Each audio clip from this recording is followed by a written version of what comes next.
Shipping settings తప్పుగా ఉంటే orders cancel అవుతాయి. Welcome to day 14 of Shopify challenge. ఈరోజు మనం షిప్పింగ్ సెటప్‌ని ఎలా చేయాలో నేర్చుకుందాం. ముందుగా అయితే షాపిఫై యొక్క డాష్‌బోర్డ్ అయితే ఓపెన్ చేసుకోండి.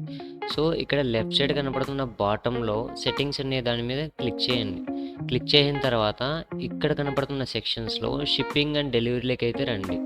సో, దీని మీద క్లిక్ చేసిన తర్వాత పైన షిప్పింగ్ ప్రొఫైల్ అని ఉంది చూసారా? సో, దీని మీద అయితే క్లిక్ చేయండి. యాడ్ ఏ కస్టమ్ ప్రొఫైల్ అని ఉంది ఇక్కడ. సో, ఇక్కడ క్లిక్ చేసిన తర్వాత ప్రొఫైల్ నేమ్ అని అడుగుతుంది. సో, మీరు చాలా ప్రొఫైల్స్ అయితే క్రియేట్ చేయొచ్చు. ఇక్కడ ప్రొఫైల్ నేమ్ ఏదో ఒకటి ఇవ్వండి. అండ్ ఇక్కడ ప్రోడక్ట్స్ మీరు ఏదైతే షిప్ చేయాలనుకుంటున్నారో అది. సో, ఆల్ ప్రొడక్ట్స్ అయితే పెట్టేసేయండి. అండ్ నెక్స్ట్ ఏంటంటే మీరు ఏ జోన్కి అయితే షిప్ చేయాలనుకుంటున్నారు, లైక్ ఓవరాల్ కంట్రీనా, లేదంటే డొమెస్టిక్ కంట్రీ లేదా ఫారిన్ కంట్రీస్ కూడా మీరు షిప్ చేయొచ్చు దీన్ని. సో, జోన్ నేమ్ అయితే మీరు పెట్టండి. ఫస్ట్ ఇక్కడ నేనైతే కిషోర్ అని పెట్టా జోన్ నేమ్. ఫర్ ఎగ్జాంపుల్ నార్మల్గా add more countries or regions in markets అని ఉంది చూసారా? సో, దీని మీద క్లిక్ చేసిన తర్వాత అయితే వేరే పేజ్కి అయితే తీసుకెళ్తుంది అది. సో, ఇలా తీసుకెళ్ళిన తర్వాత ఇలా ఇలా చాలా వస్తాయి మీకు. సో, ఇక్కడ ఇండియా అని ఉంది. సో, మ్యాక్సిమం మనం ఇండియాలో కాబట్టి షిప్పింగ్ చేసేది. సో, అదైతే క్లిక్ చేసి వదిలేసేయండి. లేదంటే ఈ షిప్పింగ్ ఏంటంటే మీరు ఓవరాల్ కంట్రీని చేయాలన్నప్పుడు మాత్రమే షిప్పింగ్ వాడతారు.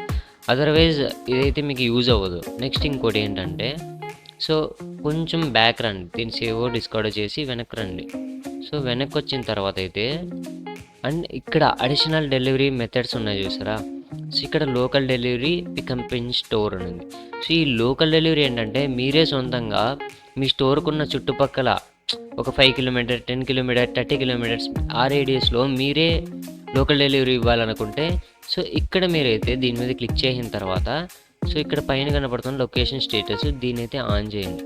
ఆన్ చేసిన తర్వాత అండ్ ఇక్కడ డెలివరీ జోన్స్ వచ్చేసరికి యూజ్ పిన్ కోడ్స్ అని ఉంది చూసారా? యూజ్ పిన్ కోడ్స్ కన్నా సెట్ ఏ డెలివరీ రేడియస్ పెట్టుకోండి. ఎందుకంటే మీ స్టోర్కి ఉన్న చుట్టుపక్కల ఎంత రేడియస్లో మీరు ఇస్తారో సో దాన్ని ఇక్కడ సెట్ చేసుకోవచ్చు. Up to 10 kilometres no delivery information. So, దీన్ని మీరు ఎడిట్ చేసుకోవచ్చండి. అదైతే డిఫాల్ట్గా ఎడిట్ చేయించింది. లోకల్ డెలివరీ దాని నేమ్ వచ్చేసరికి సో డెలివరీ రేడియస్ 10. సో, ఇలా మీరు 20 కిలోమీటర్స్ ఇవ్వచ్చు.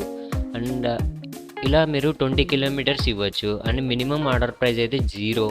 సో, డెలివరీ ప్రైస్ అయితే లైక్ డెలివరీకి అడిషనల్గా ఛార్జ్ చేయొచ్చు. Add a conditional pricing and delivery కింద డిస్క్రిప్షన్.